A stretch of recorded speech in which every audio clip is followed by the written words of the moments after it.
What's up guys, and welcome to the 5-minute tank line review for the T110E4 line, otherwise known as the turreted American tank destroyer line. This video is going to be the fastest way for you to decide if it's worth going down this line, or if you decide not to, how to fight the tanks on this line. We're going to kick things off at tier 5 with the Wolverine. I love this tank. Over 2500 DPM with a gun rammer, 52 kilometers an hour top speed with a turbocharger, and 10 degrees of gun depression allows you to be really flexible with this tank. The armor leaves a lot to be desired, and the turret traverse is pretty slow, but if you apply a rotation device, it can speed that up a little bit. The stock grind for the Wolverine really isn't bad at all. You can make it work the entire grind, and you have access to an 105mm derp gun almost right away if that's your cup of tea. All things considered, I'm going to give the Wolverine an A grade. Next up at tier 6, we have the M18 Hellcat. This is one of my favorite tanks in the game. You sacrifice a little bit of the DPM that the Wolverine had for damage, and the top speed goes way through the roof. If you put a turbocharger on this thing, you can get up to 76 kilometers an hour. That's crazy. The power to weight ratio is insane. The gun depression stays at 10, which is very good, but the armor absolutely disappears. Not that you had much on the Wolverine, but you cannot rely on this thing to even stop high explosive shells from damaging you. The stock grind on the Hellcat really isn't that bad, but it's the 90mm at the top that really sets this tank apart. Until you get there, it just feels like a worse Wolverine a tier higher. So when it comes to my most played tank in World of Tanks, I'm going to give the Hellcat an A+ grade. Next up at tier 7 is the T28/2. Unfortunately, this tank pales in comparison to some of its tier 7 tank destroyer counterparts, and even in some ways the Hellcat. While you do gain some armor on paper, it's really bad. It's only 76mm, which is going to get penetrated by everything you're going to go up against, even tier 5s.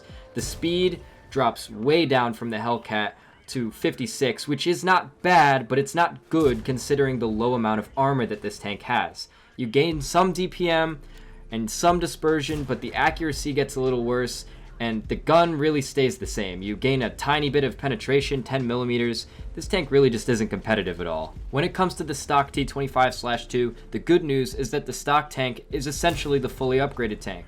The bad news is that in reality it's going to cost you over 20,000 experience to get to the top gun, and all that gets you is 10 more millimeters of penetration. Unfortunately, the T25/2 is only going to get a C- grade from me. Next up at tier 8, we have the T28 Prototype, a tank which I believe was a lot more competitive a couple years ago. Fully maxed out, this tank can see upwards of 3100 DPM with 400 damage per shot and enough accuracy to be able to hit the target reliably. The problem with this tank is its slow top speed and a turret which is unable to traverse over the back of the tank, meaning that faster tanks can just sit behind you and farm you. So, given the tank's rather uncomfortable playstyle and a drop-off in top speed of over 20 kilometers per hour, this tank has pretty good armor, right?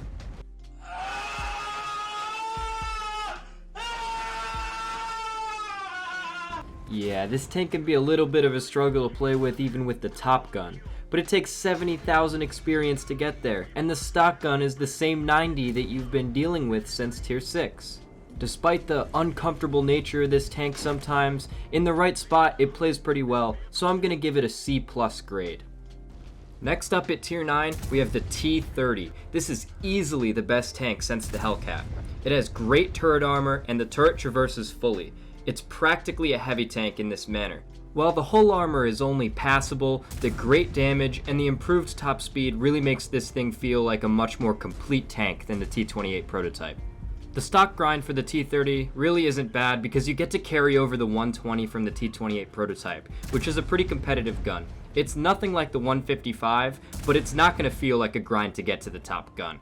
The T30 is a noteworthy tank on this line, and some would even call it the best tank on this line. For this reason, I'm going to give it an A. Finally, at tier 10, we have the T110E4.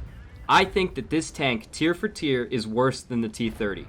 You gain some substantial penetration, especially on the gold rounds, to the point where you could practically auto-aim at anything in the game and go through it reliably, but that's where the good stuff stops. The armor gets worse on the turret, and while you do gain some hull armor, the speed stays the same, and you lose 4 degrees of gun depression. In this day and age of World of Tanks, where turret armor matters more than ever, and there's a hold down meta, and gold is the only thing being fired, the E4 really feels like a letdown compared to the T30 at tier previous. Despite all these drawbacks, I feel like the penetration is worthy enough of getting a B grade for the T110E4. Alright, that's it for this tank line. Let me know what you thought of this video in the comments, leave a like or a dislike, just give me some feedback, and I hope to see you guys in the next one.